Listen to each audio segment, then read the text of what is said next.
Thank you very much, and good afternoon, and welcome to the Senate Committee on Government Affairs.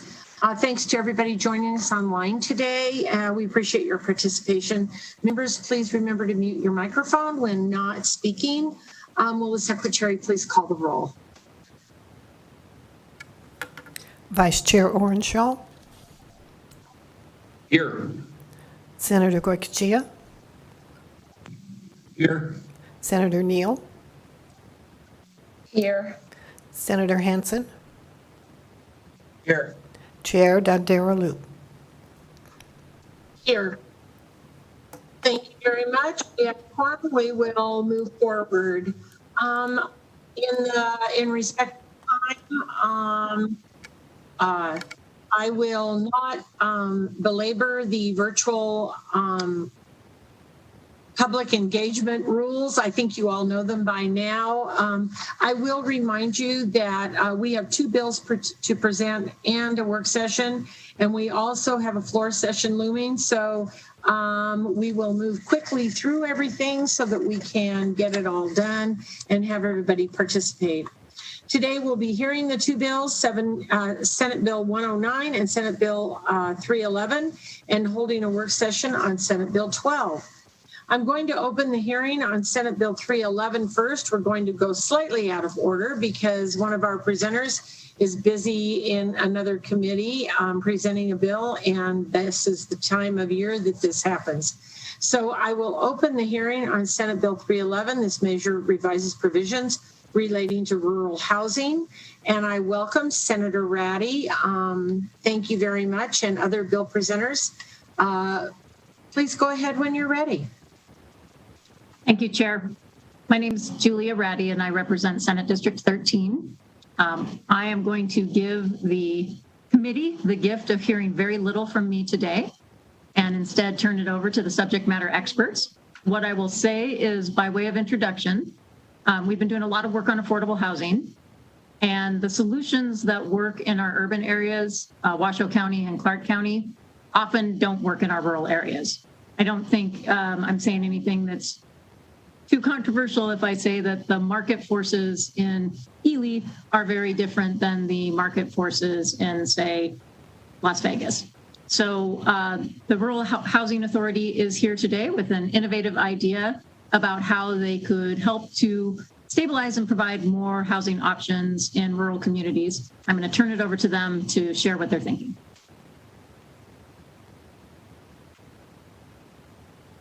Thank you, Senator Ratty. This is Bill Brewer with Nevada Rural Housing Authority.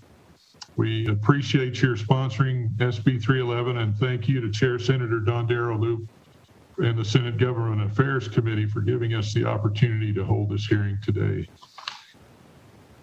Nevada Rural Housing Authority's mission is to promote, provide, and finance affordable housing opportunities for all rural Nevadans.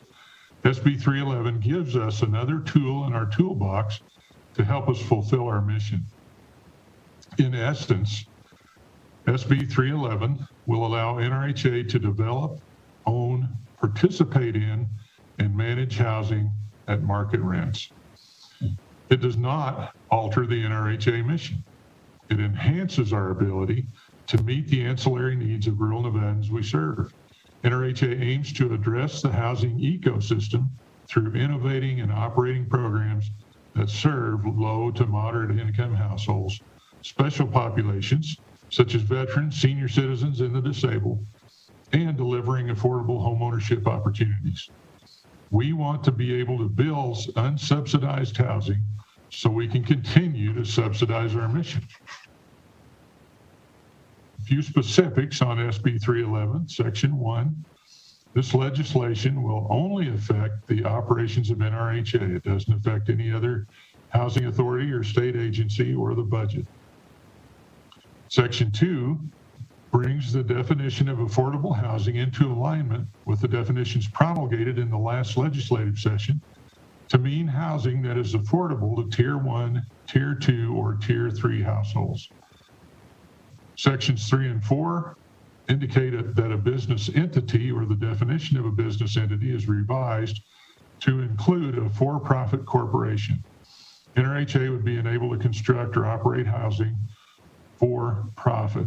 And I use the word profit advisedly. Certainly this was developed by LCB, and we would not use the word profit normally as a government agency, but it's in the bill as it stands today.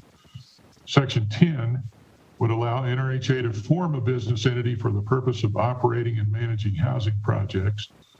And then Section 12 would allow the authority or business entity as applicable to negotiate pilot agreements with local governments for payment in lieu of taxes. Then just to review the 3 tiers of affordability, Tier 1 would serve households at not more than 60% of area median income for the housing or for the county in which the housing is located. And these, again, these tiers were set into place by the 2019 legislative session. Tier 2 would define those households that are earning more than 60%, but not more than 80% area median income. And then Tier 3 would define households that are earning more than 80%, but not more than 120% of AMI. Now I'll turn it over to Katie for a little more information about NRHA. Thank you, Bill. Katie Coleman for the record. A little bit about our history. Nevada Rural Housing Authority is approaching its 50th year in operation and serving rural Nevadans. NRHA was Nevada's first public housing agency, actually, or PHA, created in 1973, and a lot has evolved for our agency. We are considered a local government agency, a board of commissioners. They're composed of individuals who are appointed by the Nevada League of Cities and the Nevada Association of Counties. And our evolution really has centered around the expansion of our program offerings. Each of our programs' inceptions are outlined here in this timeline. And I'd like to talk through just a few of the high points of our mission-driven programs, which really focus on this spectrum of housing from homeless to home buyer. Our Home at Last program, our affordable home ownership program, has delivered affordable home ownership opportunities to 9,000 plus rural Nevada families since 2006. And we do this through a couple mechanisms. We do it through down payment assistance options, mortgage credit certificates, and home buyer education and training to ensure that we have responsible home ownership for our rural Nevada buyers. Our rental services deliver the Housing Choice Voucher program that impacts 2,000 plus rural Nevada renters. We are also honored to be an agency that was selected by the state of Nevada to help administer the COVID-related Emergency Rental Assistance Funds, also known as CHAP. That's the brand name. In rural Nevada, and since July, we have helped assist 674 renter households, and 1,100 of those are instances of continuing assistance thus far. Our work certainly continues there. Real estate operations, that team manages 612 multifamily units on 13 property sites, plus 7 single-family rental units throughout rural Nevada. It's important to note that nearly all of these residents are under that 50% AMI level. And we are also a grantee of the Weatherization and Home Repair Program, serving Carson, Churchill, Lyon, Douglas, Spray, North Las Vegas, and northern rural Clark. Our community development arm of the organization is responsible for ground-up developments throughout rural Nevada. We also work with rural counties and cities and communities to find opportunities for rehabilitation and opportunities to preserve existing units. This process is tip to tail for us. We do all the project design and planning, including the funding, of course, and the construction project management. Our development decisions certainly don't happen within a bubble, and we so value the relationships with our rural cities and counties who really want to understand needs and work together with us to find the very best solutions. And this bill really presents yet another solution. Our studies, our data really helps with those conversations and really fuel our decisions. To date, NRHA has made about $65 million plus in local investments through that development arm. And I'll hand it back over to you, Bill. All right. So why do we need this legislation to be able to continue all this important work? Well, anyone working in housing knows that it's not inexpensive to develop, and federal assistance gives developers in Nevada just enough to build a few hundred units each year. In fact, through the tax credit program, there's only enough to develop about 40 new units a year in rural Nevada.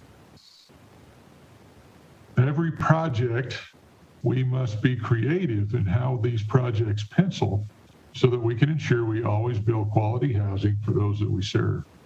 SB 311 would allow NRHA to use proceeds from market rate units to reinvest in housing opportunities for the spectrum of incomes. Just as an example, a property could have 80% of its units at market rate and 20% of its units at a rent that is affordable and reserved for qualifying low-income households. Section SB 311 will also allow NRHA to work with local industry to help bring needed housing to rural communities.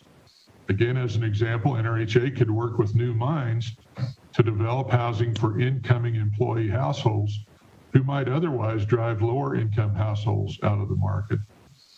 This bill will also clarify that NRHA is allowed to work through for-profit entities, commonly known as an LLC, to conduct its development and management business. In closing, we can't expect to do things like we've always done them and come out with a different outcome. We can't depend on the usual funding mechanism to do our job and fulfill our mission. We must think differently.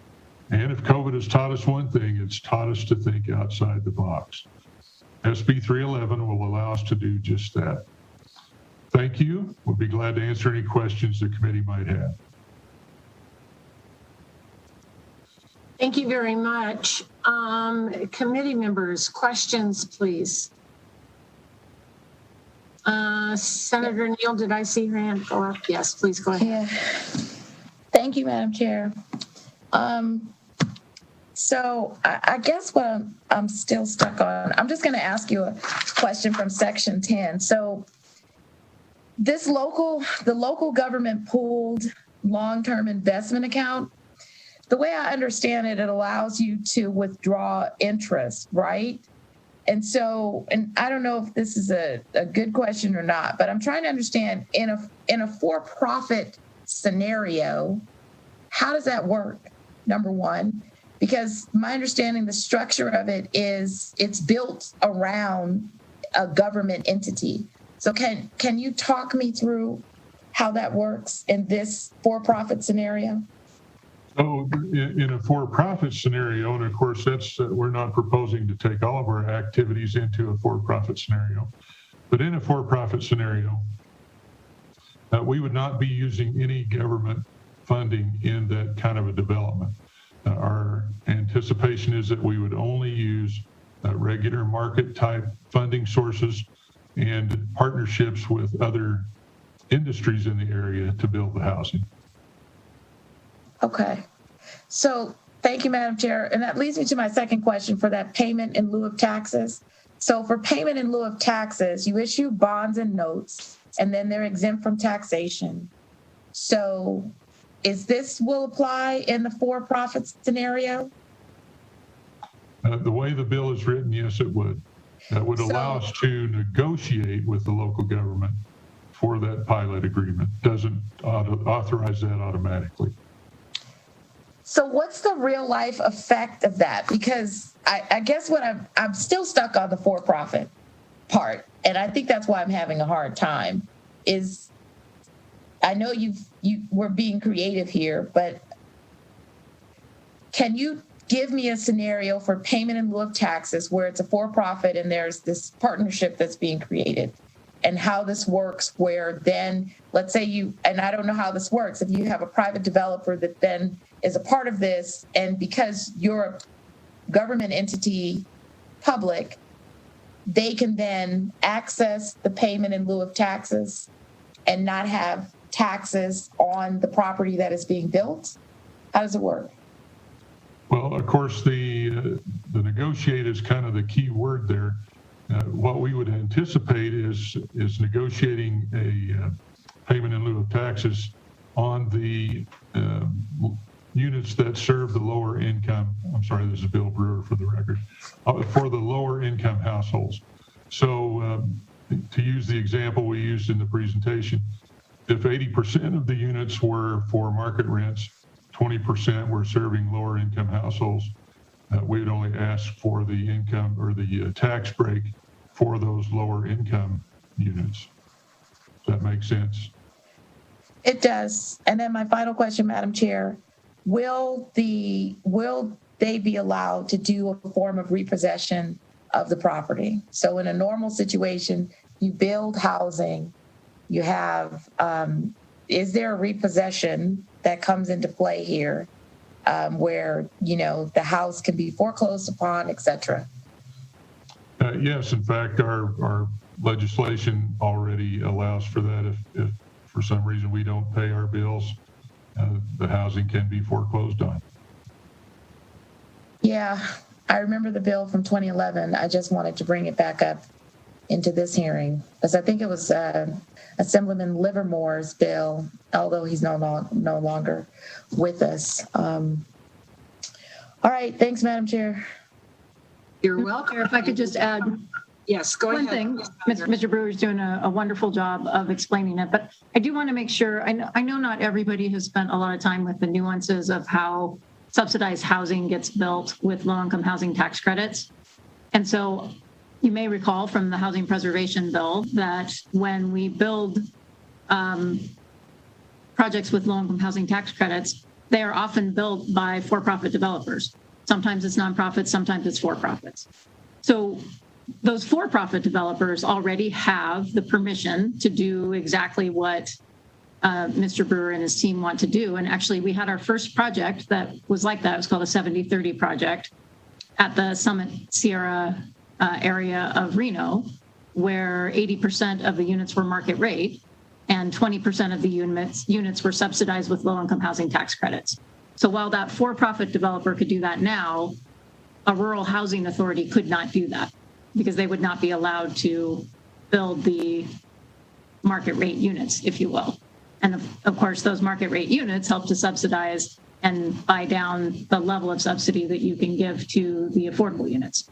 So I want to be very clear, I would not ask for this for all of the housing authorities at this point in time, but the Rural Housing Authority has a really long track record of being a very responsible player. And I have a very high level of confidence that they'll use this mechanism to result in more housing, and it kind of evens the playing field and gets them the creativity that they need for projects in some of these smaller communities.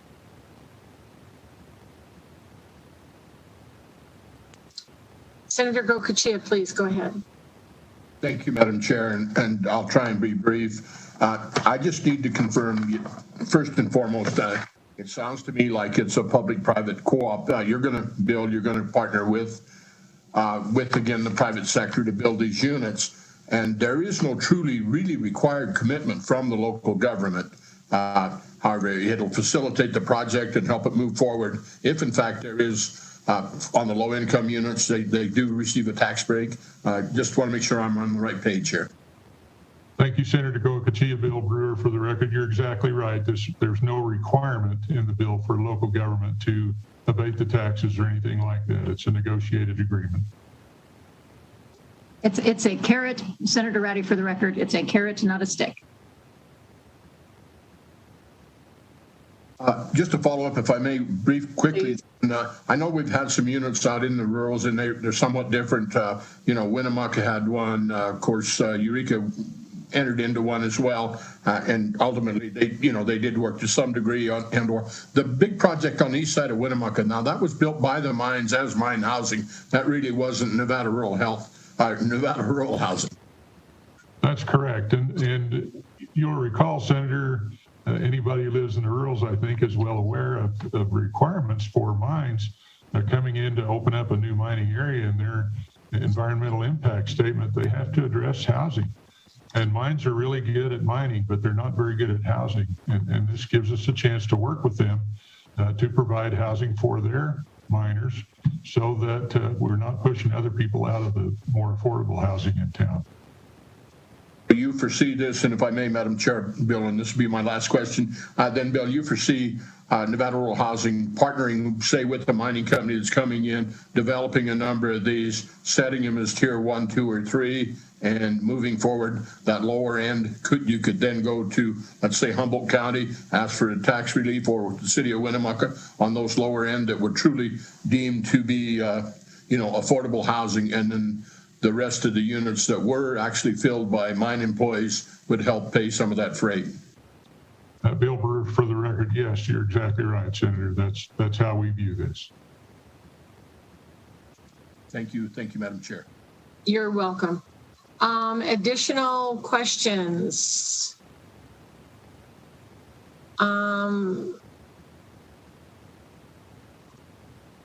So I just have one really quick one. In section 12, where it says, this act, including without limitation, the development, operation, and management of affordable housing.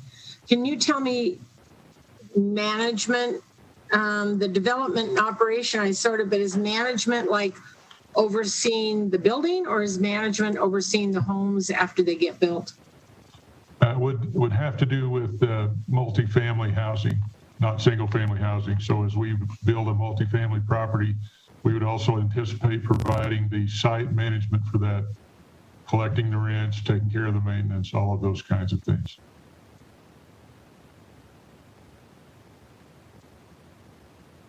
Okay, thank you very much. All right, additional questions from the committee. Senator Goicoechea, go ahead. One more, and thank you for recognizing me the second time. In the bill, it looks like once you enter into one of these business entities, the Rural Housing Association, and your partner, then you are exempt from the open meeting law for that business entity. Now, would that be at each site, or could that be every county? I get a little concerned if it was countywide. That's Bill Brewer, for the record. It's a great question, Senator Goicoechea, and I'm not sure I'm qualified to answer that. As I read the bill, each of those for-profit entities would be exempt from the public meeting law. That does not exempt NRHA from the public meeting law, obviously, and we have to report on our activities in those entities, but each entity would not be responsible to report publicly. So we could assume that each entity, each project would be deemed a separate entity. I'd feel a lot more comfortable with that. Thank you. Yes. Thank you very much. Additional questions? Okay, well, seeing none, we will hear testimony in support of Senate Bill 311. And just as a reminder, you will have 2 minutes, and broadcasting, will you please go ahead and access the line to anyone wishing to speak in support? Absolutely. Thank you, Chair. Good afternoon. We are taking support on SB 311. To testify in support, please press *9 now to take your place in the queue.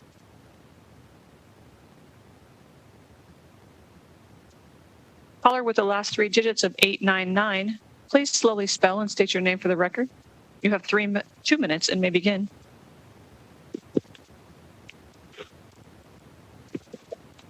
This is Christine Hess, CHRISTINE, HESS, with the Nevada Housing Coalition. Good afternoon, Madam Chair and members of the committee. The Nevada Housing Coalition wishes to register its support for Senate Bill 311. The Nevada Housing Coalition is a statewide membership-based nonprofit that works to advance affordable housing options and address housing insecurity for all Nevadans. Our members come from public and private sectors representing urban and rural perspectives from across the state. SB 311 is an excellent example of providing one of Nevada's affordable housing champions, the Nevada Rural Housing Authority, expanded capacity to address affordable housing needs beyond our population centers and into our rural areas. Nevada has a crisis in availability of housing that is affordable to its citizens, a crisis that long precedes the current pandemic. While we visibly see and feel the shortage in our urban centers, our rural counterparts are also struggling to bring their kids back home or grow their economic opportunities because of a lack of affordable housing. With a strong track record in both affordable rental properties and innovative first-time home buyer programs, Nevada citizens in our rural areas will benefit greatly with this expanded capacity for the Nevada Rural Housing Authority. Thank you for this opportunity to express the Nevada Housing Coalition's support for SB 311. Thank you very recently much. just joined us. We are currently in support of SB 311. To testify in support, please press *9 now to take your place in the queue. Caller with the last 3 digits of 135. Please slowly spell and state your name for the record. You have 2 minutes and may begin. Good afternoon, Chair Dondero Loop and members of the Senate Government Affairs Committee. For the record, my name is Jacqueline Nader, JACQUELYN with Argentum Partners, filling in for Chase Whittemore, testifying on behalf of the Nevada Builders Alliance in support of SB 311. The Nevada Builders Alliance is the largest trade association in the state of Nevada with over 900 members, covering all facets of the construction industry. Currently, Nevada is 21,000 units short in affordable and available housing. SB 311 will allow our members to develop, own, participate in, and manage housing at market rate rent. By giving our members another tool to provide affordable housing development, SB 311 will ultimately help bring needed housing to rural communities in desperate need. We thank Senator Ratty for bringing this legislation forward, and thank you, Chair, for scheduling a hearing for this bill. Thank you for your time and consideration on SB 311. We are in support of this legislation. Thank you. Next caller. If you recently just joined us, we are currently in support on SB 311. If to testify in support, please press *9 now to take your place in the queue.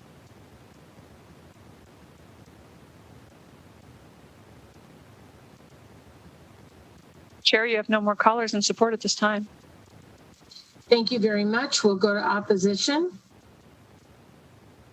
To testify in opposition of SB 311, please press *9 now to take your place in the queue.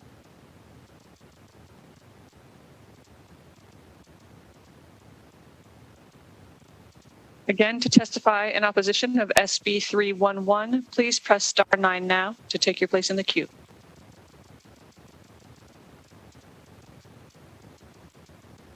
Chair, you have no callers in opposition at this time.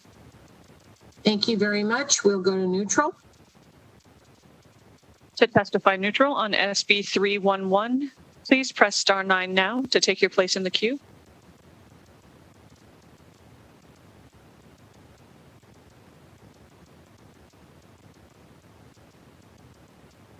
Chair, you have no callers neutral at this time. Thank you very much. With that, we will close that part of our meeting and ask if Senator Ratty has some closing remarks. Just again, this is Senator Ratty for the record. Just wanted to express my gratitude to the committee for hearing the bill. And I also just want to take the opportunity to thank Bill Brewer. As I've spent 3 years now leaning in on affordable housing, Bill is at the table and leading the way in many, if not all, of the meetings. He helped to found the Nevada Housing Coalition so that we could have a space to convene and bring forward good ideas. And since I've got him here and can embarrass him publicly, a lot of leadership coming out of the Nevada Rural Housing Authority, and so I want to thank him. So thank you for your time. Thank you very much, and thank you for your time today. With that, we'll close the hearing on Senate Bill 311, and we'll open the hearing on Senate Bill 109. This measure provides us provisions relating to the collection of certain information by governmental agencies, and I believe we have Senator Spearman with us. And so presenters and Senator Spearman, when you're ready, please go ahead. Thank you, Madam Chair. For the record, I am Senator Pat Spearman, and I represent Senate District 1 in Clark County. I'm here today to present Senate Bill 109, which would require state agencies to collect sexual orientation and gender identity, or SOGI, data like any other demographic information such as age, ethnicity, income, race, etc. The requirement includes an option for individuals to decline self-reporting SOGI information to the state agencies. In other words, they are not mandated to do it. They do it of their own free will. Overall, general data pertaining to the lesbian, gay, bisexual, transgender, and queer community across the nation and in the state of Nevada is becoming more readily available. However, that information is often fragmented. We have learned from research the LGBTQ+ community suffers disproportionately from negative health outcomes such as depression, cancer, high rates of smoking, comorbidity conditions, to name a few. And just recently, the Williams Institute, a think tank at UCLA Law School, released a study about the disproportionate impact of the COVID-19 pandemic on the LGBTQ+ community. Further research illustrates individuals who dare to challenge traditional ideas of gender identity, including those who identify as transgender, also face employment discrimination.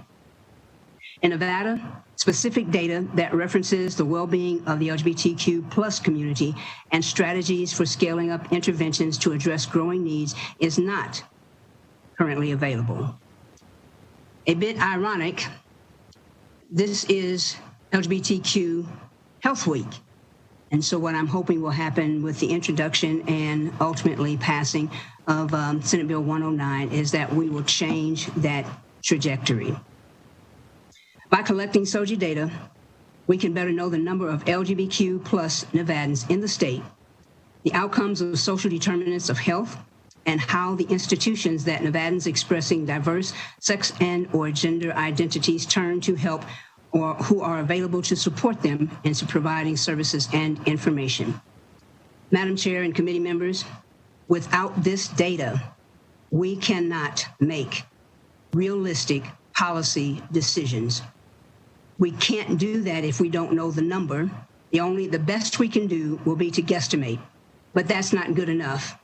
As many of you know, a few sessions ago, we were trying to determine how many veterans we had in the state of Nevada. And we did it, the easiest way for us to do it was to get with DMV, and anytime someone went to either get a license, change their license, car registration or whatever, they would fill out, their application would ask, are you a veteran? Problem with that question was that many people who didn't retire didn't think they were a veteran. And so we still didn't have an idea of how many veterans we had. So we changed that one little word from are you a veteran to have you ever served in the military? And we began to get a lot of information, a lot of data that has helped our Department of Veteran Services to plan more proactively and to put some very realistic programs in place. And I hope that that will happen as well for DHHS. For more than a decade, LGBTQ+ advocates in Nevada have been pushing healthcare providers, nonprofit organizations, schools, and state agencies to collect data on sexual orientation and gender identity. Last year, the state of Nevada's Department of Health and Human Services made it a practice to collect optional SOGI data during the contract tracing for COVID-19. In a memo to the Advisory Committee for the Nevada Office of Minority Health and Equity, Director Richard Whitley stated that the department is committed to greater data stratification across all vulnerabilities, abilities, and demographics, including those reflecting social orientation and gender identity. Some other state agencies are collecting SOGI data, but the effort is not consistent. This is what the bill does.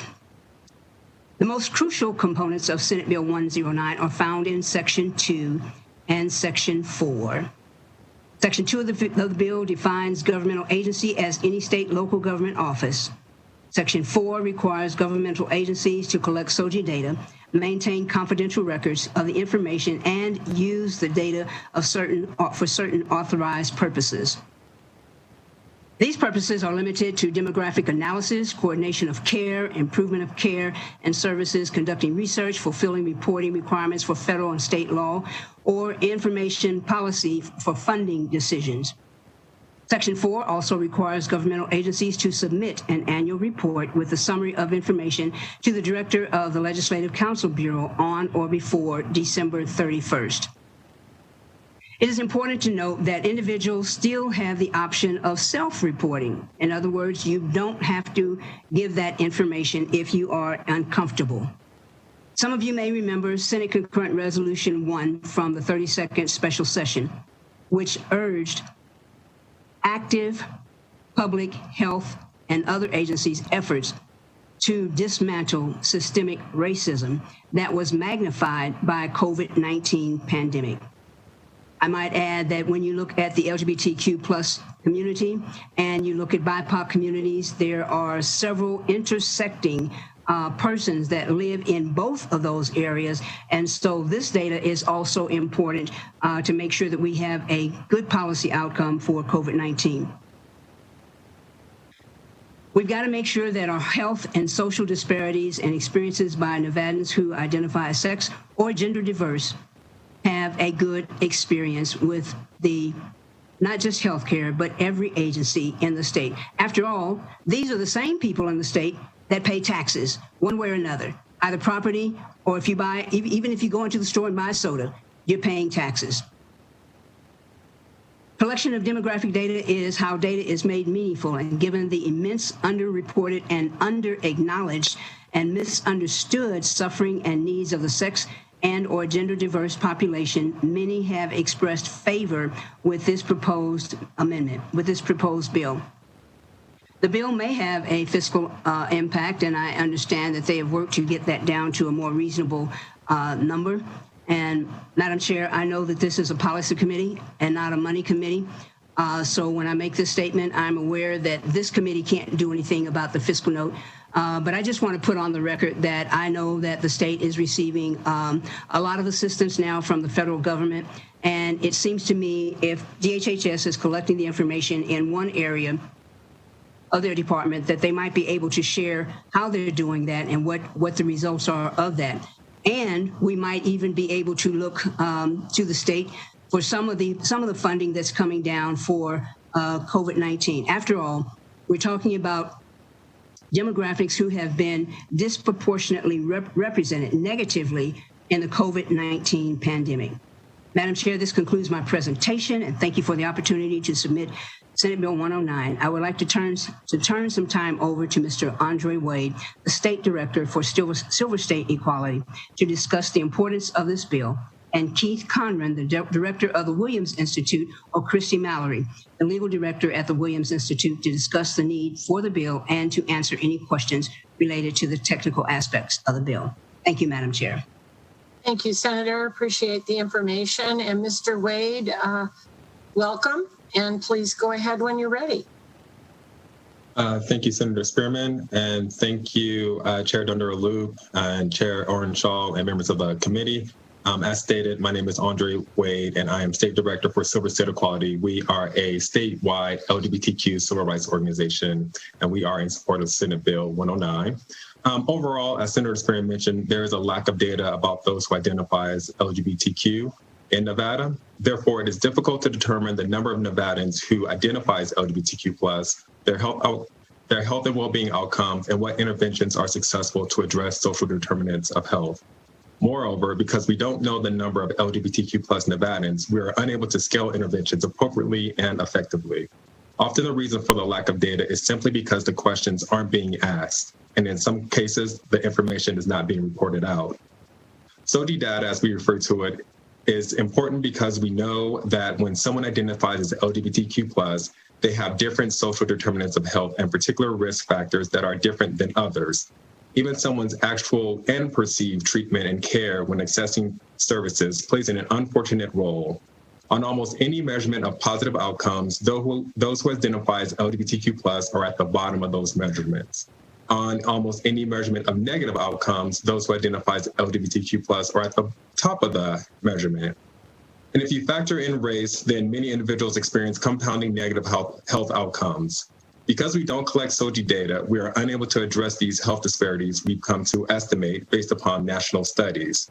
The national data gives us a sense of what is going on with the LGBTQ+ population, but we desperately need to know what's happening in Nevada. A recent report on census data from the U.S. Census Bureau shows that Nevada is one of 11 states, plus the District of Columbia, which had a higher percentage of same-gender couple households than the national percentage in 2019. Unfortunately, we don't know with this data the number of individuals that identify as LGBTQ+, but we are able to get a snapshot of what rates of employment looks like, for same gender households, what education obtainment looks like, and how many are veterans. But we are left, as usual, making inferences about LGBTQ plus populations as a whole in Nevada. We are still left in the dark about populations of individuals that may make up 8% of Nevada's total population. Thankfully, the Nevada Office of Minority Health and Equity, of which I'm a member of the advisory committee, plans to release for the first time limited data gathered for its 2020 Minority Health Report that will include data on the LGBTQ plus population. The data isn't perfect and there will be improvements done for 2021. However, this is a step in the right direction to not only collect the information, but to also report out on it. As Senator Spearman mentioned, Department of Health and Human Services made the decision last year to start collecting SOGI data as it relates to contact tracing. This makes Nevada one of just a few states taking the leadership in ensuring that SOGI data is collected so that we have a better understanding of the rates of diagnosis outcomes in Nevadans who have been diagnosed with COVID-19. Referring to SB 109, there are two key components of the bill that I also want to stress. One is that it's optional for someone to respond with the information about their identity when asked. This is very important to know. And another component of the bill is that someone cannot be denied services for not responding to the question. Everyone will be asked when demographic information is always already being collected, and everyone can decide for themselves as to whether or not they will respond. Not only will SOGI data collection help the state to better coordinate services, scale interventions, and improve the health and well-being of LGBTQ plus Nevadans, the increased data can be used when applying for federal grants. Increasing the number of federal grants awarded within the state of Nevada is a long-standing and achievable goal. SOGI data collection will undoubtedly position the state of Nevada to better be prepared to report out on the number of LGBTQ plus Nevadans and other data points when applying for federal grants. So again, Silver State Equality asks you for your support for Senate Bill 109 to ensure equality in data collection for all. Thank you for giving me a moment today. That ends my presentation. Thank you very, very much. And I see Dr. Conran. Conran, please go ahead when you're ready. Thank you so much. Members of the Senate Committee on Government Affairs, Chair Dondra Loop and Vice Chair Owen Shaw. My name is Kareth Conran, and I'm the Research Director of the Williams Institute, a center at the UCLA School of Law that conducts independent, rigorous research to inform law and public policy. I've been studying sexual orientation and gender identity and how to gather data about LGBT people for the last 20 years. It's my pleasure to testify on behalf of Senate Bill 109 in support of SOGI data collection in local and state systems. There are 3 points that I'd like to make today. The first is that we know how to ask questions about SOGI. The second, people know how to answer questions about SOGI and are willing to do so, including in the state of Nevada. 3, Nevada needs these data to effectively plan and implement government programs and services. So on point 1, we know how to ask questions about SOGI. Questions about sexual orientation have been on federal surveys like the National Health and Nutrition Exam Survey and the National Survey of Family Growth, and added to state surveys like the Behavioral Risk Factor Surveillance Survey and Youth Risk Behavior Survey for nearly 2 decades. Questions to identify transgender respondents have also been in use for 2 decades and have become more commonly included on publicly funded surveys in the last 7 years. The Williams Institute, in partnership with scholars from across the country, published Best Practices Report for SOGI data collection in 2009 and 2014, respectively. These reports and other research shows that SOGI can be measured accurately.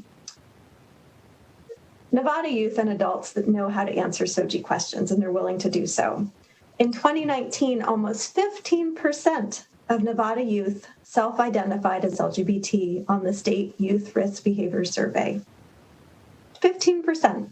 And this is consistent with what we see in almost every other state that includes these questions on their survey, and in many other data sets. Between 2015 and 2017, about 5.5% of Nevada adults identified as LGBT. I know this because I have access to a large data set called the Gallup Daily Tracking Poll.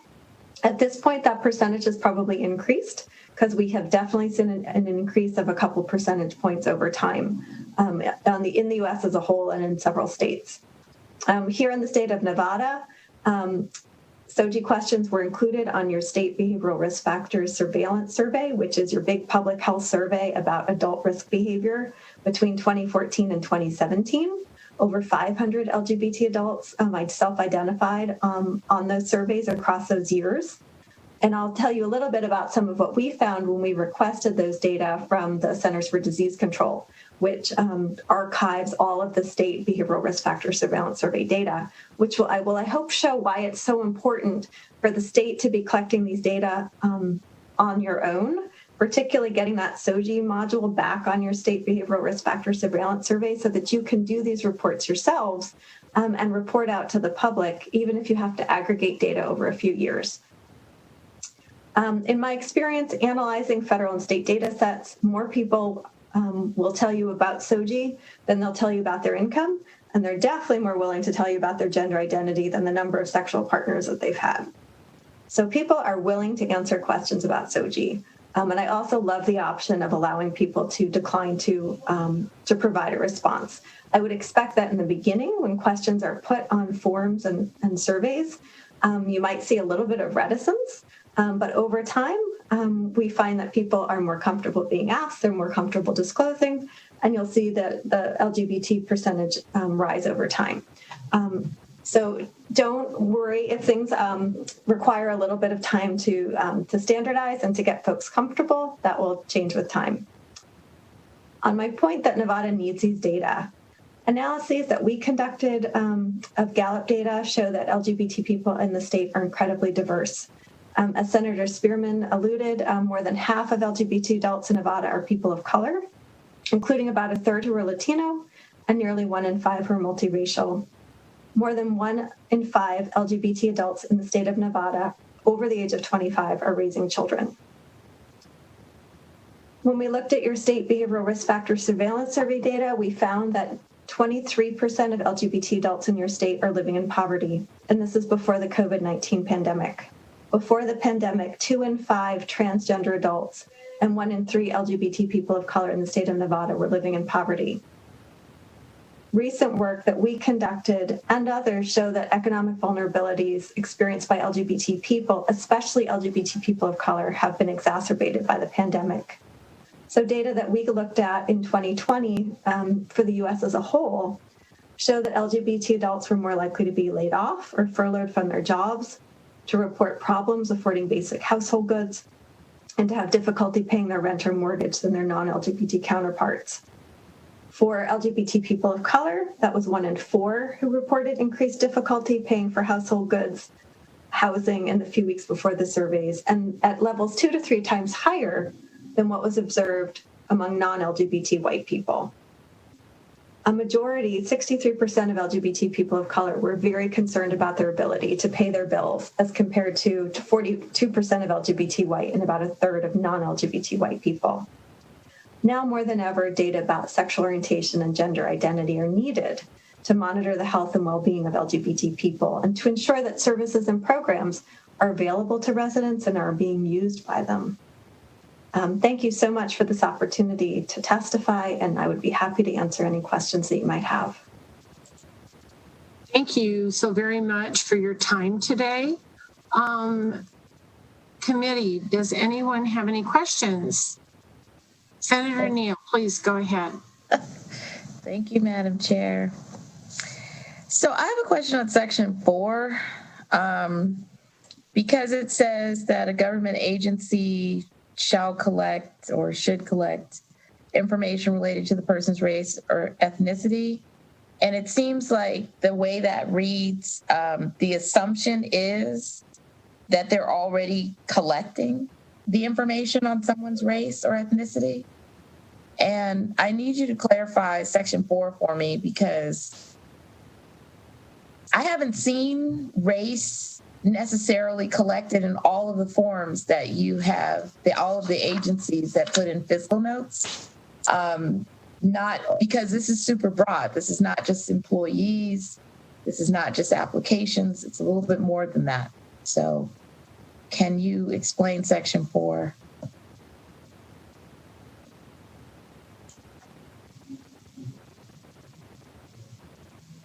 Senator Neal, I am not able to speak to the specific forums in the state, but I can tell you that it is an opportunity to review the consistency of data collection, I think at this moment in time in your state, and to think about adding questions about SOGI whenever systems are being updated. Most organizations and agencies update their demographic data collection from time to time. And so I would say, you know, in recent conversations with the Credit Bureau, we are asking them to, it's a moment in time to think about how data are collected about race, ethnicity, as well as SOGI. Okay, I appreciate that. I probably should have asked the question to Senator Spearman because I know you're not in our state. But so Senator Spearman, I have a different question though on Section 5. Yes, ma'am. So on Section 5, this is the public record statute, and there's a lot of statutes in here. You have 338, 360, which is our picking up some of our taxation stuff. I guess what I'm trying to understand is like, okay, once a report comes in and it goes to LCB, outside of the Office of Minority Health and the Minority Commission, what is supposed to happen with this information by these entities? Thank you for the question. So what we're trying to do is we're trying to make sure, I think in other policy decisions we've talked about no wrong door. So there will be some entities that we will be able to reach and there will be others that we won't. So we're really trying to cover all the bases. The problem right now with our policies, not just with the LGBTQ community, but with BIPOC communities, is that much of the data that we have is not based indeed on actual facts. And some of it is indeed outdated. So this is an effort to make sure that wherever they go, if that agency is collecting data, that they will ask that question.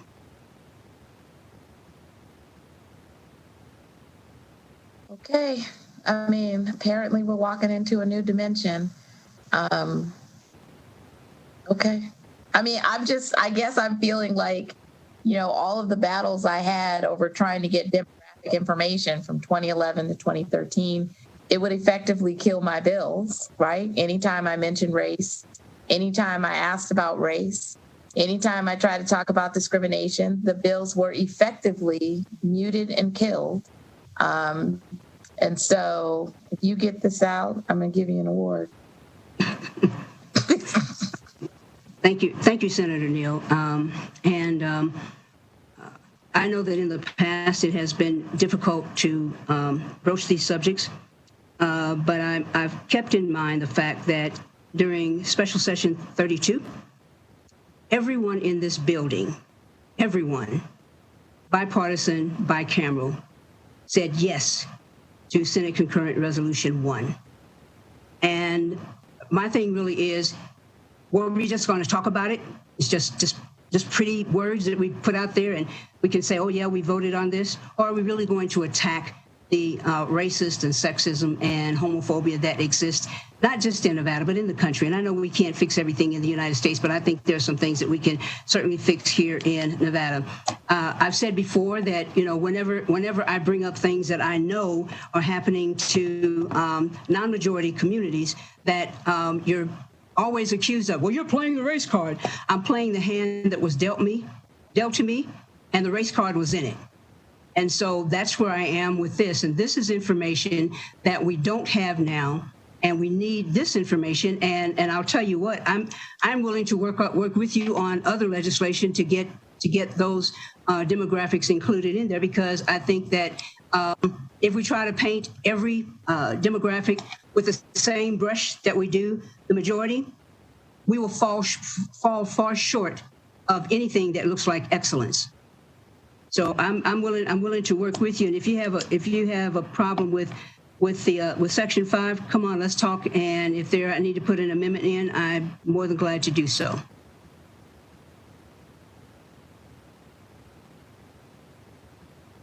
Thank you very much. Are your questions complete, Senator Neal?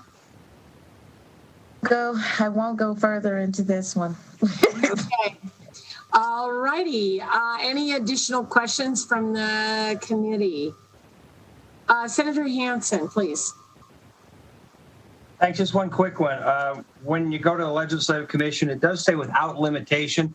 Is there going to be like a checkoff box for heterosexuals?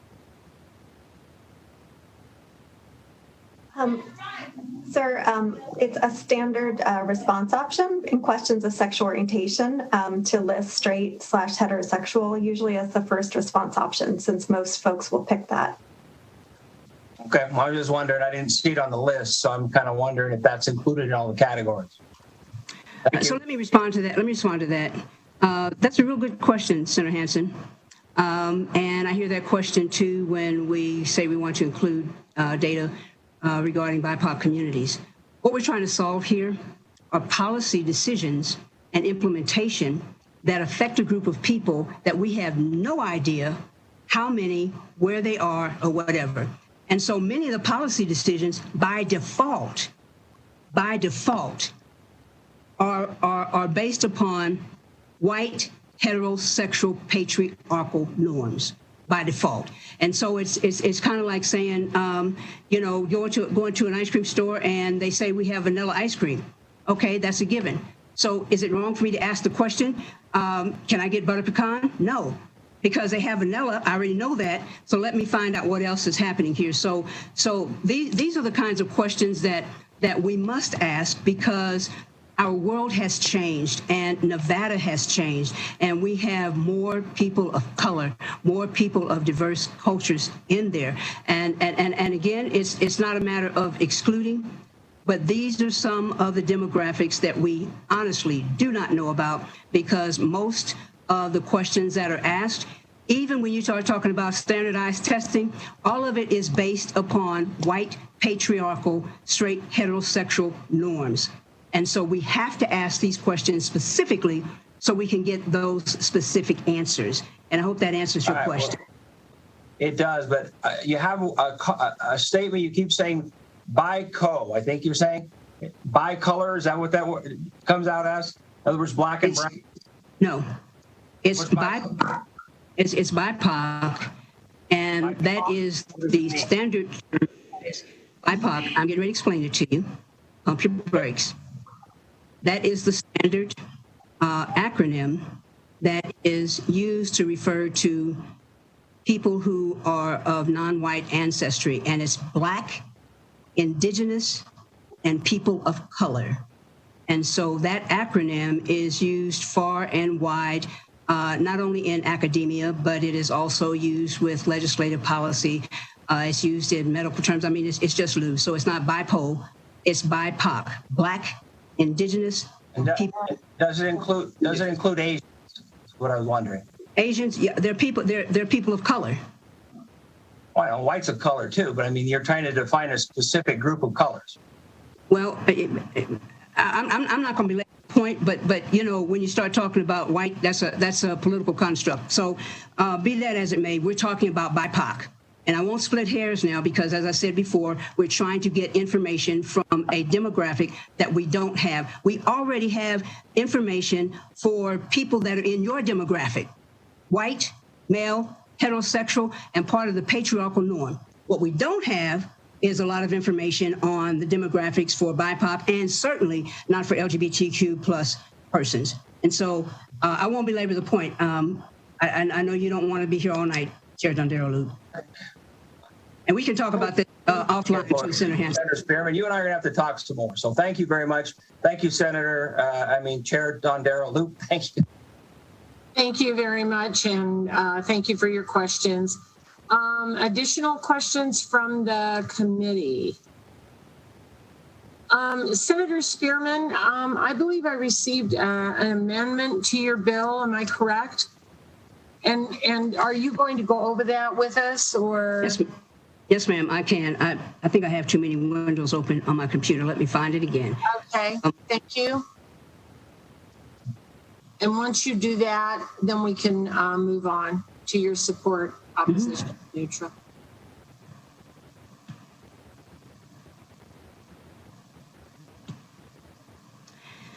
So the proposed amendment reads as thus.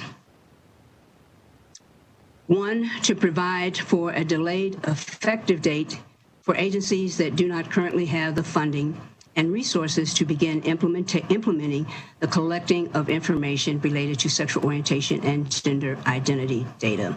Specifically, such agencies would not be required to collect such information until January 1, 2024.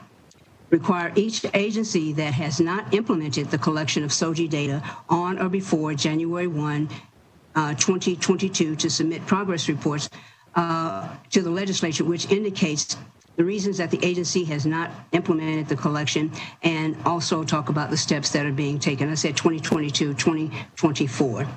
And so what we're trying to do is we are knowledgeable of the fact that there may be limited systems information. And so we want to be sure that from an agency standpoint, they don't have to bust their budget trying to get to this. But I would also say, again, that in some of the hearings that I've been in with Health and Human Services, it sounds like the data is being collected at some level in some of the different parts of DHHS and DBPH. So it is my hope that those who will have to put this program together from a technical standpoint will look out on the horizon and see who's already doing it and what can they glean from them. Thank you very much for that description. All right. Well, committee, is there anyone else with a question? And if not, we will go to hearing testimony of support for Senate Bill 109 and broadcasting. When you're ready, please go ahead. Chair Dondero-Loop, let me just mention one thing. I do have some people on the line who are tech experts. Not only in computer programming, analysis, et cetera, but also in cybersecurity. So if any of those questions come up, I do have some professionals that are on the line that can speak to that. Thank you so much. Thank you so much. So we will go to support. If broadcasting will go ahead and cue them up. Thank you, Chair. To testify in support of SB 109, please press star 9 now to take your place in the queue.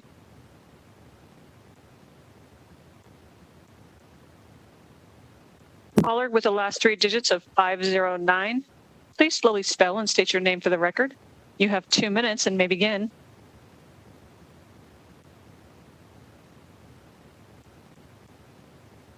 Caller with the last 3 digits of 509, please press star 6 now to unmute yourself.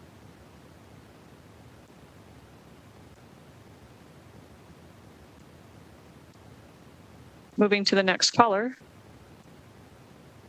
Caller with the last 3 digits of 904, please slowly spell and state your name for the record. You have 2 minutes and may begin.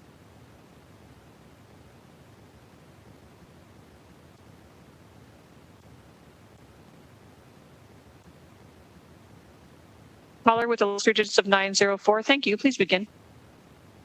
Thank you. Good afternoon, Chair Dondero-Loop and members of the Government Affairs Committee.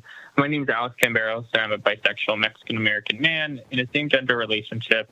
I share a home with my partner in Mountain Edge in Southwest Las Vegas, and today I'm speaking on behalf of Battleborn Progress in support of SB 109. There is a lack of data about the LGBTQ plus population in Nevada. Census data can reflect my same-gender household, and the Department of Health and Human Services has made efforts to record LGBTQ plus data, but it's not enough, and collection efforts are not standardized across state departments. Senate Bill 109 would require government agencies to collect data on people's sexual orientation and gender identity with an individual's consent. The data collected will help improve public services to people in Nevada and for the state to have better understanding of the number of LGBTQ plus Nevadans and the health and well-being needs of their community. We cannot properly serve LGBTQ plus Nevadans if we do not have an accurate and efficient data collection process to address their public health and welfare disparities and improve care and services throughout the state. For these reasons and many others, we're asking you to support SB 109. We extend our gratitude to Senator Spearman for introducing this bill today. Thank you.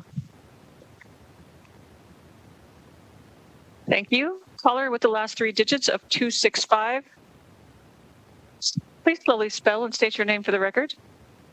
You have 2 minutes and may begin. Shelly Cooley, last name Cooley. May I begin? Yes, you may. Thank you. Thank you. Madam Chair Dondera Loop and members of the Senate Government Affairs Committee, my name is Shelley. I'm a non-paid lobbyist for Nevada Justice Association. I'm also former chair of the State Bar of Nevada Family Law Section. And NJA supports SB 109. Collecting sexual orientation and gender identity information will help ensure that our state has a more accurate picture of its population and will help governmental agencies better meet LGBTQ plus folks' needs. Despite the federal government not yet collecting this information is important and is a great step forward. NJA supports the passage of SB 109. Thank you. If you recently just joined us, we are currently in support of SB 109. To testify in support, please press star 9 now to take your place in the queue. Caller with the last three digits of 355. Please slowly spell and state your name for the record. You have 2 minutes and may begin. Duana Malone for the record, D-U-A-N-A, last name Malone, M-A-L-O-N-E. And good afternoon, Madam Chair and committee members. I'd like to testify in support of Senate Bill 109. And I would like to express my support for this bill requiring governmental agencies to request certain persons information related to sexual orientation. As a computer professional with over 30 years in the industry, I was shocked to even learn that this data wasn't already being collected. So my comments are coming from the perspective of a technology professional, and I am an advocate of data collection. According to the Williams Institute, the United Nations Secretary even recognized the relationship between data and decision-making when he observed that good data and statistics are indispensable for informed decision-making by all actors in society. I manage a group here of young people aged 14 to 24 in technology training, and we actually collect a lot of the data that is being discussed in this bill already in our young group, realizing youth and seniors are impacted by this bill as well. So we actually collect some of the data because we're responsible for reporting that we are serving members from underserved populations and communities, and the only way we would know that we are actually obliging by the rules of our program is to collect the data. That's the only way we would know that we are in compliance. And so going back to the Williams Institute, policymakers and advocates often operate without reliable information, as Senator Spearman mentioned earlier, and understanding the important aspects of the lives of sexual and gender minorities, including socioeconomic status, education attainment, and the list goes on. And so in conclusion, I just want to, again, just state the importance of data collection so that informed decisions can be made by policymakers. And most research targeting sexual gender minorities have been conducted in the context of whether it's epidemiology or prevention research, and tends to not focus on anything beyond those that are assigned like at birth or what have you. And so there's a general lack of research about people with intersex conditions, and almost all research is in a medical or clinical framework in those instances. So that's it. In my conclusion, we support SB 109. Thank you. Thank you. Going back to a previous caller. Caller with the last three digits of 509. Please press star 6 now to unmute yourself.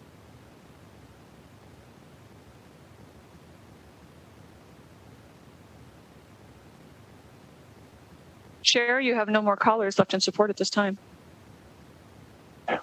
Okay. Can you hear me? Can everyone hear me? Oh, I am so sorry, Chair. They finally were able to unmute. Can we go ahead and take their testimony? Okay. All right. Good afternoon, Madam Chair, members of the committee. Good afternoon, Senator. My name is Gary Washington. I am the COO for Nevada Health Desk. And my interest in this meeting is that I was asked to use some of my expertise in helping to clarify costs as quoted in the editing of the current databases to mandates of SB 109. As the COO, I actually oversee day-to-day administrative and operational functions of the company, and basically I'm taking notes to pass on to our COO. But in the meantime, I did a little research, and my research on the gender identity and the sexual orientation led me to include this in support of the bill, in support of the senator. And that's the governments and civil society leaders are going to realize that data about the sexual and gender minorities is needed for a number of reasons. And sexual and gender minorities in the Sustainable Development Goals and other development priorities, identifying the impact of stigma and prejudice on developing outcomes such as income, safety, education, health, family life, violence, migration, etc. Identify the preferences and life goals of sexual and gender minority, evaluating the effectiveness of government and civil society programs meant to reach sexual and gender minorities, and assessing government efforts to respect, protect, and fulfill the human rights of sexual gender minorities. And in my demographic research, the researchers and governments have begun to consider integrating methodologies to gather data about the demographic characteristics of individuals of diverse sexual orientation, gender identity, and intersex status. As all people have a sexual orientation and gender identity, these methodologies can be used to collect data about the sexual orientation and gender identity of all members of any given population. Some research has been initiated by adding components about sexual orientation and gender identity to ongoing survey programs such as the National Youth Surveys or National Health Surveys. Other research has been undertaken as independent research effort. Any research should conform to relevant standards regarding human subject research and should take into account ethical and safety consideration. And because of time, I like to simply add that we have made efforts to include these fields into our database, and it has been quoted us that it might take 3 to 5 years to have these changes made to the current database, and for us, that's really that's something that it could not necessarily be tolerated at this time, because we need to make those changes right now. And 3 to 5 years to add those fields to our current databases would be just, that would not work. So I just wanted to add that. Okay, thank you. Thank you very much, sir. Thank you. Are there any other callers broadcasting? Yes, Chair. We have one more caller in support. Thank you. Caller with the last 3 digits of 044. Please slowly spell and state your name for the record. You have 2 minutes and may begin. Dr. Tiffany Tyler Garner, Tiffany Tyler Garner.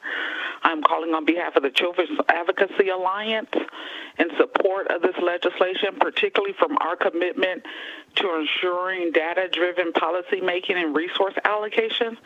It's important to note that in our role, we serve as the Kids Count member for the state, where we routinely compile and provide data products to inform or support leaders in making informed decisions about issues impacting children. As a part of that process, we routinely conduct data collection around areas of health, education, economic well-being, early learning, child safety, and see the legislation proposed here as an opportunity to more fully account for the experience of Nevadans, where there's the ways in which identity inform, like the social determinants of health, or allow us to understand the economic trajectory for certain communities.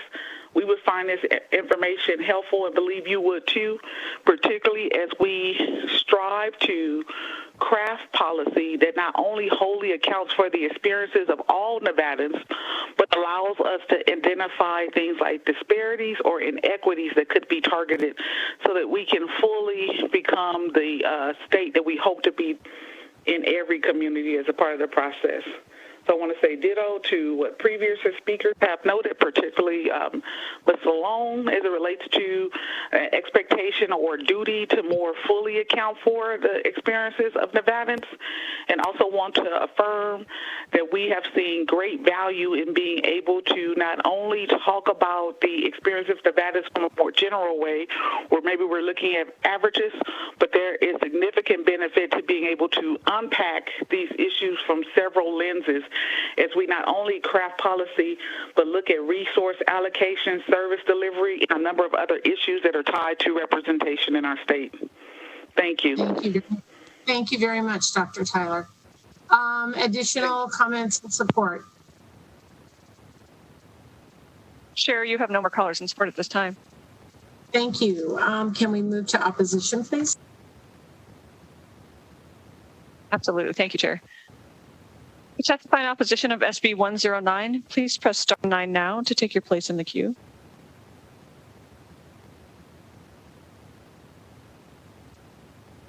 Again, to testify in opposition of SB 109, please press star 9 now to take your place in the queue. Chair, you have no callers in opposition at this time. Thank you very much. We'll go to neutral.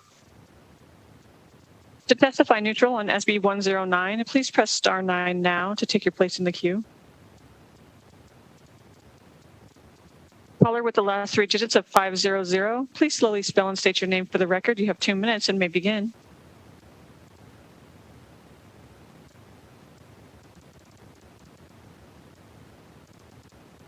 Caller with the last 3 digits of 500, please press star 6 now to unmute yourself.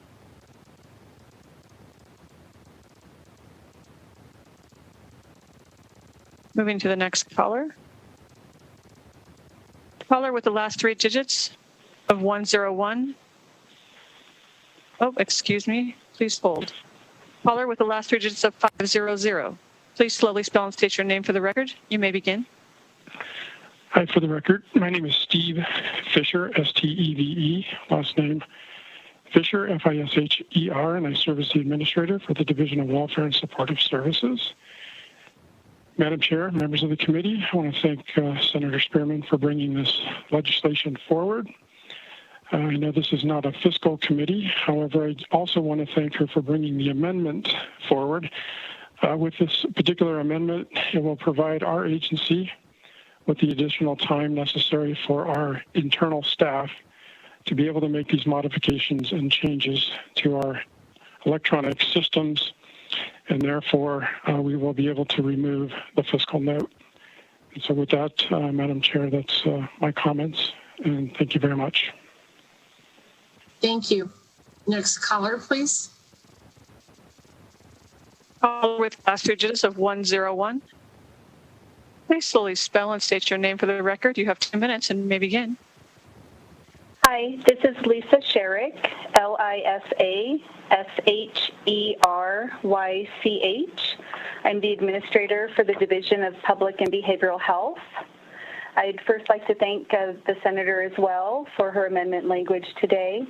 All of the agencies within the Department of Health and Human Services has worked with the bill sponsor to ensure that the bill can be executed with no state general fund. The main challenge for DBPH is the time frame for full implementation. As written, DBPH would be unable to execute the requirements without state general fund, but if the timeline can be extended, DBPH is confident current and future grant funding could support the addition of the variables.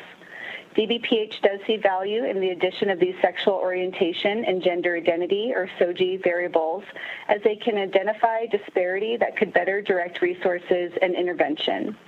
In addition to the amendment language provided by Senator Spearman today, without relying on state general funds, DBPH does request that the requirements to collect such information not occur until January 1st, 2025. The reason we need till January 1st, 2025 is because we cannot request the federal WIC funds until January 2022, at which time it will take approximately 18 to 24 months to implement. Should this amendment be incorporated, DBPH does not project the need for any state general fund, and the fiscal note in its entirety can be removed. Thank you. Thank you very much. Next caller, please. If you recently just joined us, we are currently neutral on SB 109. To testify neutral, please press star 9 now to take your place in the queue.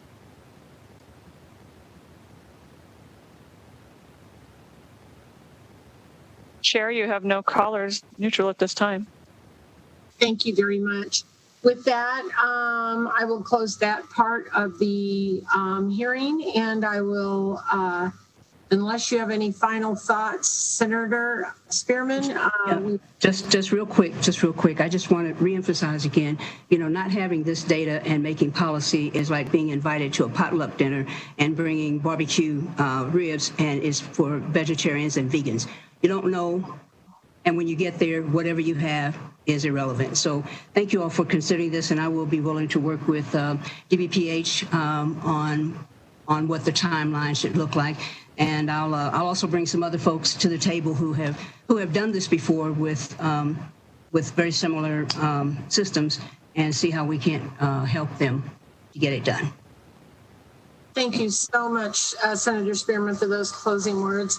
I'll now close the hearing on Senate Bill 109, and we will now move into the work session that we have for today. And I'm going to remind everybody that we will not be taking testimony at the work session. However, bill proponents, I may ask you to participate or answer a question. Our policy analyst, Elisa Keller, if you would like to go ahead and briefly go through the bill. Thank you. Elisa Keller, Committee Policy Analyst.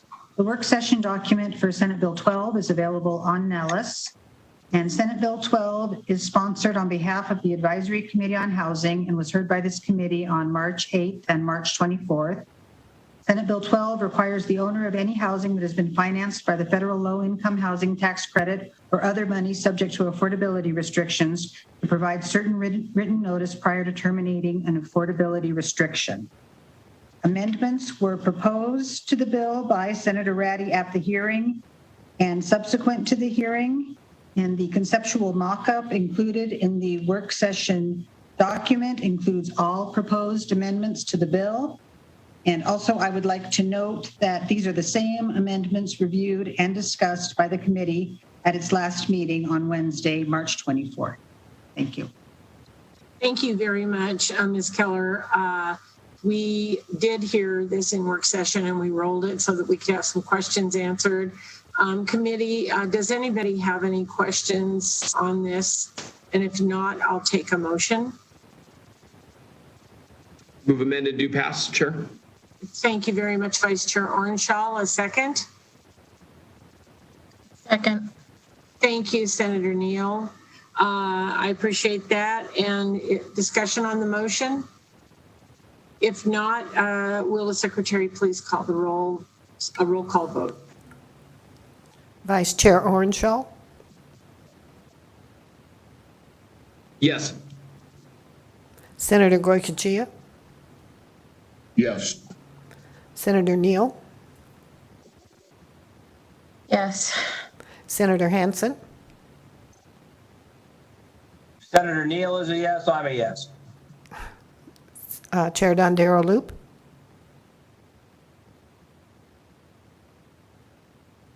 Yes, thank you. Motion carries. I think we all voted yes. So I will assign the floor statement to Senator Orenshaw. Will you do that for me? Thank you very much. All right. Well, with that, we're going to move to public comment. And this period is for members of the public. They're invited to comment on anything that is in the purview of the committee, excepting the bills that we just heard. We have already heard those, and those hearings have been closed. So remember to please clearly state and spell your name and limit your comments to 2 minutes. Broadcasting, is there anyone in the queue for public comment? Thank you, Chair. If you wish to speak in public comment, please press star 9 now to take your place in the queue. Again, for public comment, please press star 9 now to take your place in the queue.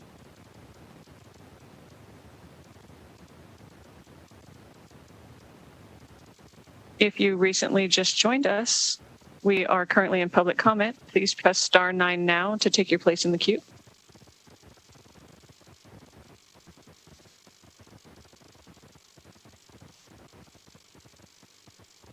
Caller with the last 3 digits of 653.